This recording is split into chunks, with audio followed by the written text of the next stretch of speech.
Pakistani news website the express Tribune की report देखिए 26 जून 2020 की है, जिसकी हेडिंग में लिखा है कि child sexual abuse, let's talk before it's too late. Hindi में इसका मतलब हुआ कि बच्चों के साथ यौन शोषण बहुत ज्यादा देर हो जाए उससे पहले इस पर बात करें।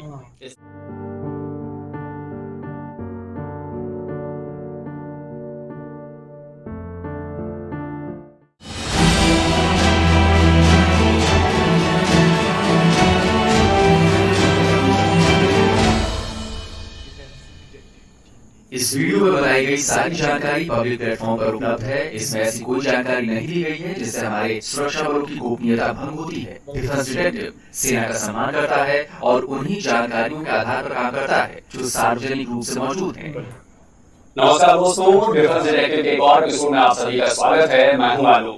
तो ऐसा लग रहा है कि दुनिया भर में जहां-जहां पाकिस्तानी लोग हैं, वहां पर उस देश के लोग उनके खिलाफ होते जा रहे हैं। उनके तुर्की में पिछले लंबे वक्त से गेट आउट पाकिस्तानीज़ कैंपेन चल रहा है। उसके बाद ग्रीस में ये कैंपेन शुरू हो गया है और अब ताजा मामला ब्रिटेन का है, जहां की सरकार ने आधिकारिक रूप से गेट आउट पाकिस्तानीज़ कैंपेन शुरू कर दिया है, वो भी पाकिस्तानी सरकार के साथ ऑफिशियल डील करके। पाकिस्तानी न्यूज वेबसाइट डॉन पर इसी 18 अगस्त को छपी खबर देखी। इसकी हेडिंग में लिखा है कि यूके यानी ब्रिटेन ने पाकिस्तान के साथ क्रिमिनल्स को भेजने की डील कर ली है। पाकिस्तान की करीब हर न्यूज वेबसाइट पर इस खबर को प्रमुखता से जगह दी गई है। अब आप सोच रहे होंगे कि इसमें कौन सी बड़ी बात है, लेकिन भाई लोगों, ये बहुत बड़ी बात है। मैं आपको बताने वाला हूँ इसके पीछे की दूरदर्शी सोच और साथ ही ये भी बताऊंगा कि आने वाले वक्त में ये डील पाकिस्तान में किस तरह बवाल मचाने वाली है। ब्रिटेन इस डील पर साइन करने के लिए पाकिस्तान पर दबाव डाल रहा था लंबे वक्त से, लेकिन पाकिस्तान टाले जा रहा था। ब्रिटेन में हड़बड़ी नहीं था, क्योंकि वो पाकिस्तान की रग रग से वाकिफ है, वो मौके के इंतजार में था।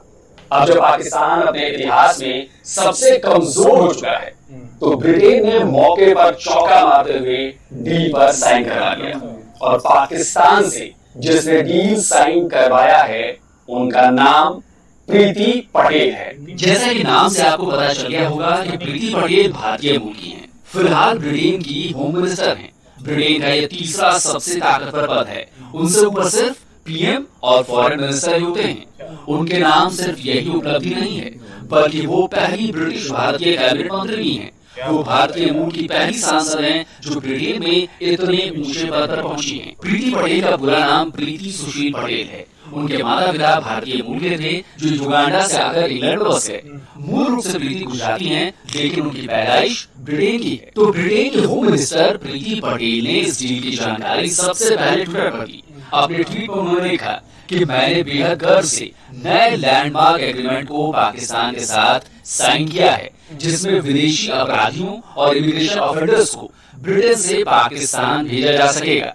ये डील हमारे इमिग्रेशन के नए प्लान को एक्शन में दिखा रहा है, जिसे हम ब्रिटेन के लोगों को डिलीवर कर रहे हैं। इस डील पर साइन करने के लिए पाकिस्तान के इंटीरियर सेक्रेटरी यूसुफ नसीम खोकर वहां मौजूद थे। प्रीति पटेल ने अपने ट्विटर हैंडल से एक तस्वीर भी पोस्ट की है, जिसमें वो यूसुफ नसीम के साथ डेस्क पर बैठी हुई दिख रही हैं। बकौल प्रीति, ब्रिटेन के लिए इस डील को अमल में लाना बहुत ज्यादा जरूरी हो गया था। क्यों जरूरी हो गया था, इसके बारे में प्रीति पटेल ने अपने अगले ट्वीट में जानकारी दी है। उन्होंने लिखा कि हमारा नया अग्रीमेंट उन खतरनाक विदेशी अपराधियों और इमिग्रेशन ऑफेंडर्स को हटाना है जिन्हें ब्रिटेन में रहने का कोई अधिकार नहीं है। ब्रिटेन के लोग काफी हद तक सही हैं, क्योंकि यहाँ से हटने से बचने के लिए कानून का दुरुपयोग करने वाले और सिस्टम से खेलने वाले लोगों की संख्या बहुत ज्यादा है। हम यही बदल रहे हैं। I have signed the first ever returns agreement with the government of Pakistan. And it's an important agreement because it will give us the opportunity and the chance to remove people to Pakistan who have no legal basis to be in our country.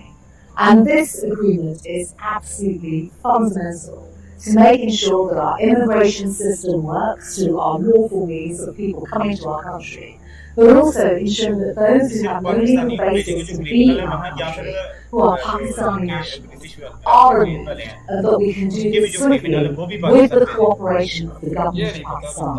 यानी इस agreement का सीधा सा मतलब ये है कि Britain की सरकार ने पाकिस्तानी सरकार से कागजों पर लिखवा लिया है कि वो जब चाहे तब जिसे चाहे उसे ब्रिटेन से सीधे पाकिस्तान डिपोर्ट कर सकते हैं। ब्रिटेन जानता है कि पाकिस्तान पर मुल्ज़मानी भरोसा नहीं किया जा सकता। साल 2020 में पाकिस्तान द्वारा दिया गया धोखा वो भूला नहीं है। Pakistani news website the news की 5 नवंबर 2020 की खबर देखी। इसमें बताया गया है कि ब्रिटेन से करीब 3 दर्जन डिपोर्ट किए गए पाकिस्तानियों को लेकर जो जहाज आ रहा था उसे पाकिस्तान ने लैंड करने से मना कर दिया। नतीजा ये हुआ कि ब्रिटिश अधिकारियों को प्लेन वापस ले जाना पड़ा और उन पाकिस्तानियों को डिटेंशन सेंटर में डालना पड़ा। ये खबर भले ही नवंबर में सामने आई थी, लेकिन ये घटना थी 20 अक्टूबर की। ब्रिटेन से चले जहाज को जरा भी अंदाजा नहीं था कि पाकिस्तान आखिरी मिनट में उन्हें धोखा देने वाला है। सब कुछ ठीक चल रहा था, लेकिन जैसे ही जहाज इस्लामाबाद एयरपोर्ट के ऊपर पहुंचा, आखिरी मिनट में पाकिस्तानी सरकार ने उनके जहाज को लैंड करने से मना कर दिया। उस समय बड़ा बवाल मच गया। ब्रिटेन की सरकार नाराज हुई। उस समय तो उसने अपना विरोध जता दिया, लेकिन साथ ही पाकिस्तान की नकेल कसने का काम भी उसने शुरू कर दिया। पाकिस्तान का स्क्रू टाइट होना शुरू हुआ तो बस 2 महीने के भीतर ही पाकिस्तान को झुकना पड़ा और उसने ब्रिटेन के जहाज को इस्लामाबाद में लैंड कराया। देखिए, पाकिस्तानी न्यूज वेबसाइट जियो न्यूज की एक खबर 19 दिसंबर 2020 की है, जिसके हेडिंग में लिखा है कि ब्रिटेन से जो फ्लाइट पाकिस्तान के अवैध लोगों को लेकर आई है वो इस्लामाबाद में लैंड कर गई। इसी में आगे बताया गया है कि ब्रिटेन ने पाकिस्तान का स्क्रू कैसे टाइट किया। ब्रिटेन ने पाकिस्तान को सीधी चेतावनी दी कि वो उसके खिलाफ यूरोपियन यूनियन रीएडमिशन एग्रीमेंट यानी यूरा के तहत कानूनी कार्रवाई करने जा रहा है। चेतावनी काम कर गई। पाकिस्तान की सरकार को अच्छी तरह पता था कि अगर ब्रिटेन ने ये कार्रवाई कर दी तो ईयू से हो रहे उसके अरबों डॉलर के कारोबार को खत्म होते देर नहीं लगेगी। हालांकि उस वक्त भी एक एग्रीमेंट ब्रिटेन और पाकिस्तान के बीच था, लेकिन वो इतना पुख्ता नहीं था जिसका फायदा उठाते हुए पाकिस्तान ने ब्रिटेन से निकाले गए पाकिस्तानियों का प्लेन लैंड ही नहीं करने दिया था। तो अब ब्रिटेन ने वो गलती सुधार ली है। अब उसने पाकिस्तान की सरकार के साथ एक बेहद पुख्ता एग्रीमेंट कर लिया है। अब पाकिस्तान ऐसी हरकत कभी नहीं कर सकता। इससे एक बात और समझ में आती है कि न सिर्फ पाकिस्तान बल्कि उसकी विदेश नीति कितनी कमजोर है कि कोई भी देश उसे आसानी से प्रेशर में डाल देता है और अपनी बात मनवा लेता है। जबकि अगर भारत की बात करें तो भारत के साथ ऐसा बिल्कुल नहीं है। सवाल है क्यों? इसके जवाब को जानने के लिए मैं आपको रिकमेंड करूंगा कि आप गूगल पर जाएं और हमारे मौजूदा विदेश मंत्री एस जयशंकर की लिखी किताब the India way strategies for an uncertain world की बुक समरी जरूर सुने। जयशंकर साहब ने इसमें प्राचीन भारत से लेकर अब तक की विदेश नीति के बारे में पुख्ता से पूरी जानकारी दी है। कुकू एफएम ऑडियो लर्निंग का एक बहुत बड़ा प्लेटफॉर्म है और सबसे बड़ी बात ये मेड इन इंडिया है। यहाँ आपको हिंदी, अंग्रेजी और दूसरी रीजनल लैंग्वेजेस में 10,000 से भी ज्यादा ऑडियो शोज की लाइब्रेरी मिलेगी। डिफेंस डिटेक्टिव के दर्शकों के लिए अभी कुकू एफएम पर एक्सक्लूसिव ऑफर चल रहा है। अगर आप कूपन कोड DDT50 का इस्तेमाल करेंगे तो आपको 50% तक का डिस्काउंट मिलेगा। यानी कुकू एफएम की सारी लाइब्रेरी की जो कॉस्ट है 399 रुपीज पर ईयर की, वो आपको सिर्फ 199 रुपए में साल भर के लिए मिल जाएगी। ये ऑफर पहले 250 यूजर्स के लिए वैलिड है। इसका लिंक आपको नीचे कमेंट और डिस्क्रिप्शन बॉक्स में मिल जाएगा। तो 199 रुपए में आपको ज्ञान का इतना बड़ा खजाना कहीं और नहीं मिलेगा। तो वापस आज के अपने टॉपिक पर लौटते हैं। ट्विटर पर ब्रिटेन के होम सेक्रेटरी प्रीति पाटिल ने जैसे ही पाकिस्तान से हुई डील का ऐलान किया, वहां पर दुनिया भर से कमेंट्स की बाढ़ आ गई। एक शख्स ने तुम्हें शैतान का कह दिया। प्रीति पटेल के ट्वीट पर मुझे कमेंट देखा मोहम्मद मोसेस गासिया के हैंडल से।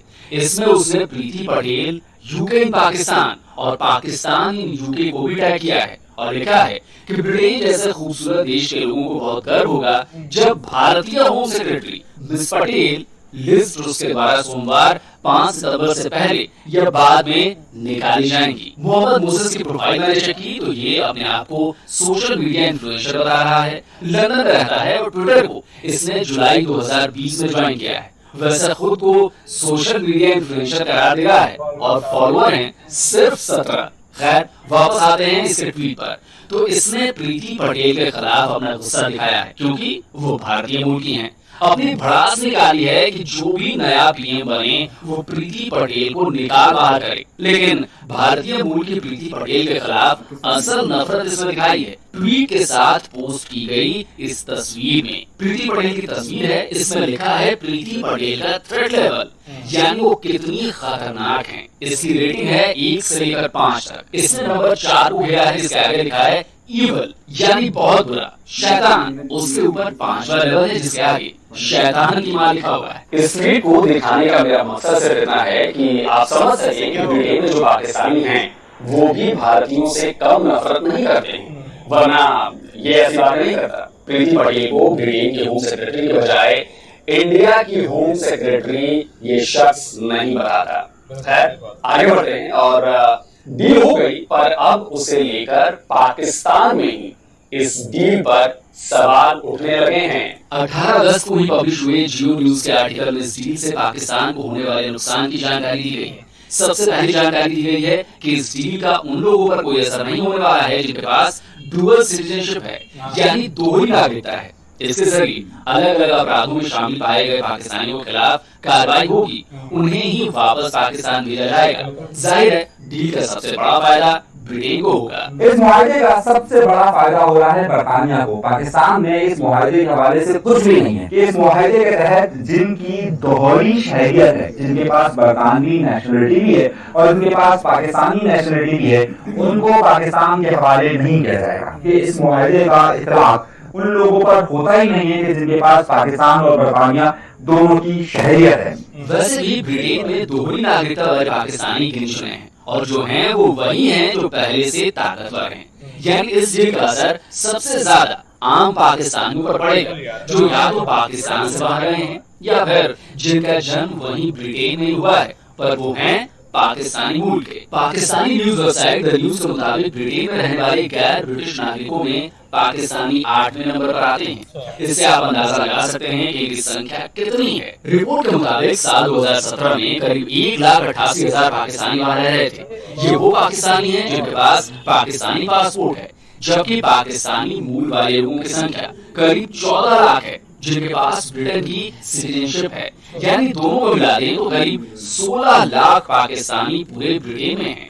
वैसे ये डेटा 5 साल पुराना है, तो जाहिर है अब ये संख्या और ज्यादा बढ़ गई होगी। अब बड़ा सवाल ये है कि आखिर ब्रिटेन को ऐसी डील की जरूरत क्यों पड़ी और ऐसा क्या हो गया है या हो रहा है जिसकी वजह से ब्रिटेन पिछले लंबे वक्त से पाकिस्तान के साथ ऐसी डील करने की कोशिशों में जुटा हुआ था। इसे समझने के लिए मैं आपको सीधे ब्रिटेन की सरकार की वेबसाइट पर लेकर चलता हूँ और कुछ आंकड़े दिखाता हूँ। इस वेबसाइट का लिंक भी मैंने दिया हुआ है नीचे, वहां पर जाकर आप चेक कर सकते हैं।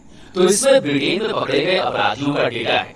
कई तरह के डेटा इसमें दिए हुए हैं, लेकिन मैं आपको दिखाना चाहता हूँ ये डेटा जो है बाई एथनिसिटी, यानी पकड़े गए लोगों में किस मूल के लोग हैं। तो देखिए गिरफ्तार किए गए 1000 लोगों में ओवरऑल एशियन 11% है, इसमें बांग्लादेशी 14% है, चीनी 3% है, भारतीय 6% है और पाकिस्तानी 14% है। सीधे सा मतलब है कि ब्रिटेन में इंडियन सब कॉन्टिनेंट से जो लोग रह रहे हैं उनमें से सबसे ज्यादा बांग्लादेशी और पाकिस्तानी ही आपराधिक गतिविधियों में पकड़े जाते हैं। रेशियो देखा जाए तो पाकिस्तानी और बांग्लादेशी मिलकर 28% होते हैं और भारतीय सिर्फ 6%। तो अब आपको समझ में आ गया होगा कि ब्रिटेन में पाकिस्तानियों द्वारा बढ़ते अपराधों को देखते हुए ये डील की गई है।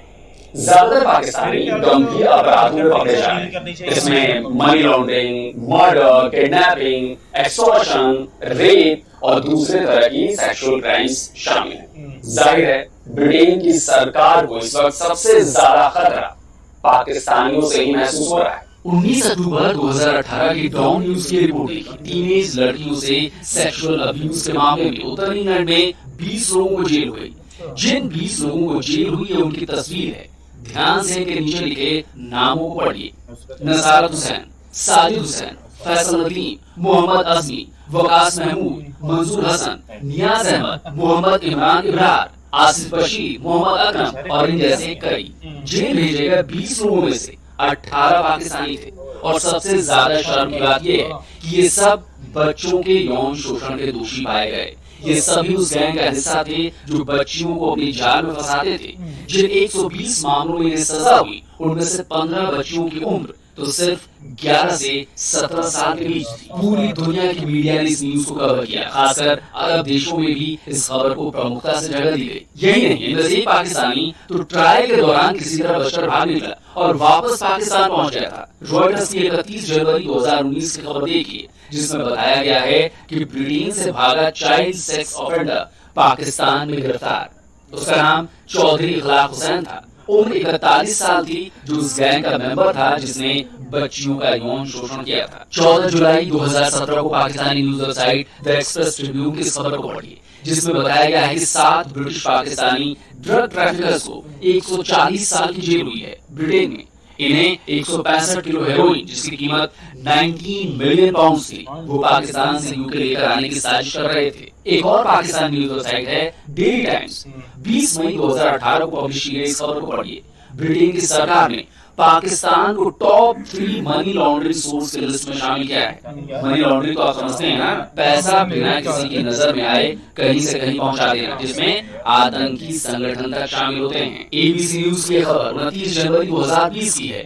पाकिस्तान पुलिस ने ब्रिटेन के दबाव के बाद इस्लामाबाद में एक शख्स को गिरफ्तार किया। इस पाकिस्तानी ने साल 2005 में ब्रिटिश पुलिस की एक महिला ऑफिसर की हत्या की और उसके बाद वापस पाकिस्तान भाग गया। पकड़े जाने के बाद उसने कहा कि वो ब्रिटेन नहीं जाना चाहता, यही पाकिस्तान में उसका केस चले। जाहिर है यहाँ पर उसके पास बचने के हजारों रास्ते थे। और ये तो मैंने ब्रिटेन में पाकिस्तानियों द्वारा किए गए कुछ गिने चुने मामलों के बारे में बताया है, जो बताता है कि पाकिस्तानी चाहे कहीं भी रहें, किसी भी पद पर रहें, उनकी मानसिकता क्या है, कितनी घटिया है। और हाँ, एक बड़े कांड का जिक्र करना तो मैं भूल ही गया। मुझे उम्मीद है कि लॉर्ड नजीर अहमद का नाम आपको याद होगा। ब्रिटेन में किसी को अगर लॉर्ड का टाइटल मिलता है तो समझिए कि वो बेहद हाई प्रोफाइल आदमी है। लॉर्ड नजीर अहमद पाकिस्तानी मूल का है। उसे इसी साल फरवरी में 5 साल की सजा दी ब्रिटेन की कोर्ट ने, क्योंकि उसे दोषी पाया गया एक बच्चे और एक बच्ची के यौन शोषण का। लॉर्ड नजीर अहमद ब्रिटेन की एलीट क्लास में आ रहा था। अब आप सोच सकते हैं कि पाकिस्तानी मूल के लॉर्ड नजीर का माइंडसेट क्या रहा होगा। आपने पैटर्न देखा, पाकिस्तानी चाहे कहीं भी रहें, टर्की में रहें, ग्रीस में रहें या फिर ब्रिटेन में रहें, किसी भी पोस्ट पर रहें, कितने भी पढ़े लिखे हों, उनके दिमाग में हर वक्त लड़कियों और महिलाओं को लेकर ऐसे ही बुरे ख्याल चलते रहते हैं। तभी तो ब्रिटेन ने जिस शख्स को अपनी इतनी बड़ी उपाधि से नवाजा, जिसे लॉर्ड बनाया, उसने भी वही किया जो ज्यादातर पाकिस्तानी करते आ रहे हैं। ब्रिटेन के होम ऑफिस के मुताबिक जेलों में जितने क्रिमिनल्स को रखा गया है, उसके अनुसार पाकिस्तानी समुदाय ब्रिटेन में 7वें सबसे बड़े विदेशी अपराधी हैं। अगर ओवरऑल देखा जाए तो ब्रिटेन में जितने भी विदेशी अपराधी जेल में बंद हैं, उनमें से 3% पाकिस्तानी हैं। अब सवाल ये है कि हर जगह पाकिस्तानी ही ऐसे क्यों हैं? ग्रीस हो, ब्रिटेन हो, तुर्की हो, इस तरह के अपराधों में पाकिस्तानी ही क्यों पकड़े जा रहे हैं? तो इसका जवाब ये है कि उनके देश पाकिस्तान में ऐसा ही समाज है। उन्होंने वही देखा और वही सीखा है। मैं पाकिस्तानी के लिए ऐसा नहीं कह रहा हूँ, लेकिन चाइल्ड सेक्स अब्यूज पाकिस्तान में बेहद आम है। और मैं ये बातें हवा में नहीं कह रहा हूँ, इसका भी सबूत मैं आपको पेश करता हूँ। Pakistani news website the express Tribune की रिपोर्ट देखिए, 26 जून 2020 की है, जिसकी हेडिंग में लिखा है कि child sexual abuse, let's talk before it's too late. Hindi में इसका मतलब हुआ कि बच्चों के साथ यौन शोषण बहुत ज्यादा देर हो जाए, उससे पहले इस पर बात करें। इस खबर में बताया गया है कि किस तरह पाकिस्तानी समाज में चाइल्ड सेक्सुअल अब्यूज की बेहद गहरे तक पैठ है। इसी फील्ड में काम कर रहे पाकिस्तानी एनजीओ साही की साल 2019 की रिपोर्ट का जिक्र किया गया है, जिसमें बताया गया है कि बच्चों के साथ सेक्सुअल अब्यूज मामलों में कमी तो आई है, पर बावजूद इसके ये पाकिस्तान की बड़ी समस्याओं में से एक है। रिपोर्ट के मुताबिक औसतन पाकिस्तान में हर रोज 8 बच्चे इसका शिकार होते हैं। पीड़ित बच्चों की उम्र 6 साल से लेकर 15 साल तक है। और सबसे ज्यादा हैरान करने वाली बात यह है कि शिकार बच्चों में लड़कियों के मुकाबले लड़के ज्यादा हैं। और ज्यादा विस्तार से जानना हो तो मैंने पाकिस्तान में की गई एक रिसर्च का लिंक दिया हुआ है, जिसे एनजीओ साहिल से मिले डेटा के आधार पर किया गया है। इसे मोहम्मद अब्दुल्ला अवैस, हमीदा नाजियो और माइक पार्कर ने तैयार किया है, जिससे आपको पता चलेगा कि पाकिस्तानियों के माइंडसेट का कि आखिर वो ऐसा क्यों करते हैं। तो ब्रिटेन की सरकार ने पाकिस्तानियों के इस क्रिमिनल माइंडसेट को भांप लिया है। वो जानते हैं कि जितनी संख्या पाकिस्तानी मूल के लोगों की वहां पर हो गई है, उससे भविष्य में और ज्यादा मुश्किलें आने वाली हैं। इसलिए उन्होंने पाकिस्तान को मजबूर कर दिया इस डील पर साइन करने के लिए। और यकीन मानिए, पाकिस्तान पर इस डील की वजह से मुश्किलों का पहाड़ टूटने वाला है। पाकिस्तान के लिए ये डील अच्छी है या बुरी, इस पर जियो न्यूज ने कई एक्सपर्ट से बात की। मोहम्मद अमजद, जो कि पाकिस्तान के नामी ग्रामी इमिग्रेशन एक्सपर्ट हैं, उन्होंने बताया कि पाकिस्तान के पास इस तरह का कोई इंफ्रास्ट्रक्चर ही नहीं है जिससे वापस भेजे गए पाकिस्तानी लोगों को संभाला जाए। और सबसे बड़ी बात कि डील के मुताबिक जिन क्रिमिनल्स को वापस भेजा जाएगा उन पर किसी भी पाकिस्तानी कानून के मुताबिक कार्रवाई नहीं की जा सकती। उन पर किसी तरह के रेस्ट्रिक्शंस भी पाकिस्तानी अधिकारी नहीं लगा सकते। इसका मतलब ये हुआ कि वो पाकिस्तानी जिसने ब्रिटेन में बहुत बड़ा क्राइम किया हो, वो पाकिस्तान में खुला घूमेगा। इससे पाकिस्तान के लोगों के लिए भी वो खतरनाक साबित होगा। पर पाकिस्तान की पुलिस उनके खिलाफ कुछ नहीं कर पाएगी। और यही नहीं, ब्रिटेन की तरफ से पाकिस्तान को उस क्रिमिनल से जुड़ी कोई जानकारी भी शेयर नहीं की जाएगी, जैसे उसने कौन सा अपराध किया है या वो पाकिस्तान के लोगों के लिए किस तरह का और कितना बड़ा खतरा हो सकता है। अब आप समझ गए होंगे कि मैंने इस वीडियो का टाइटल जो है वो get out Pakistanis in Britain क्यों रखा है, क्योंकि अब तो ब्रिटेन जब चाहेगा तब किसी भी पाकिस्तानी को वो अपने देश से गेट आउट कर सकता है। और हाँ, एक बार मैं फिर आपको याद दिला दूं कि कुकू एफएम पर जाइए, book summary the India way strategies for an uncertain world को सुनिए, जिससे आपको अपने देश की मजबूत विदेश नीति के बारे में पता रहेगा। और हाँ, मेरा कोड DDT50 इसका इस्तेमाल करना मत भूलिएगा, क्योंकि इससे आपको मिलेगा 50% का स्पेशल डिस्काउंट। और ख्याल रहे कि डिस्काउंट पहले 250 यूजर्स तक ही है।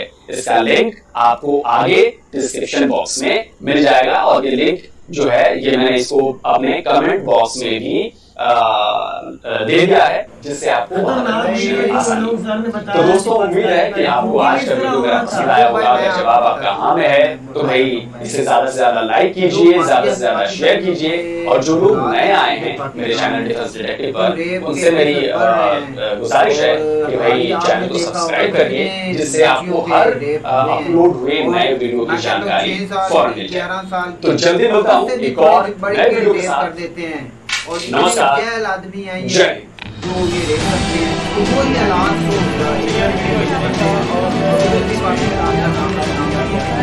तो ये अनासर है। मैं तो कहता हूँ इसको ये तो अच्छा जो जराइम में पाकिस्तानी लफ्ज़ हैं इसको भी लोग वापस भेज सकते हैं। तो ऐसे हमने आटे नहीं चाहिए तो भेजेंगे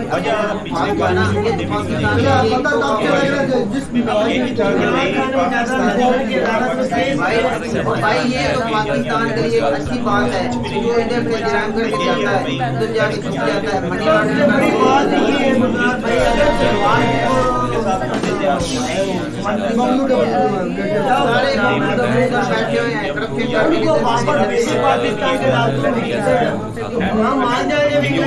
ये पाकिस्तान के लिए बहुत अच्छा है। ये जो नवाज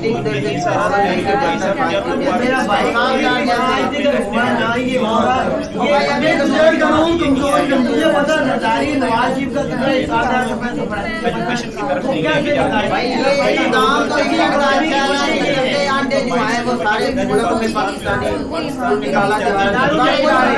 कोई नहीं, आपको पता नहीं तुर्की वालों ने घर काटा, उसके बाद सारे मुबारक में वो निकाले जा रहे हैं। कोई तो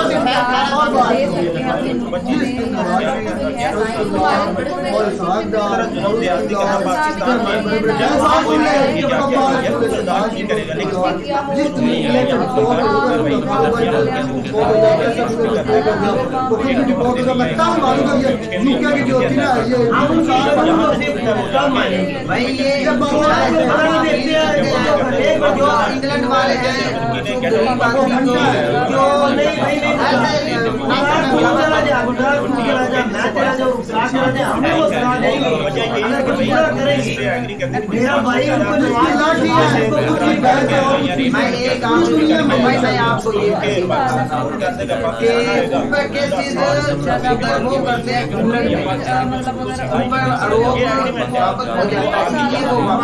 ऊपर वो देश आजाद नहीं हो सकता है। हो चुका है मेरा भाई, नवाज शरीफ के ऊपर इमरान खान ने केस किया था, भाई जो हो चुका है वो पाकिस्तानी अदालत। अगर आपको हमारी ये वीडियो पसंद आई हो तो वीडियो को लाइक कर देना, साथ ही साथ चैनल को सब्सक्राइब करके बेल आइकन के बटन को प्रेस कर लेना ताकि आने वाली सही वीडियो की नोटिफिकेशन आप तक सबसे पहले पहुंच जाए। और हाँ, अपनी राय इस वीडियो को लेकर कमेंट में लिखना भी मत भूलिएगा। मिलते हैं next day next reaction video के साथ, तब तक के लिए बाय बाय, टेक केयर, अपना ख्याल रखिएगा। मैं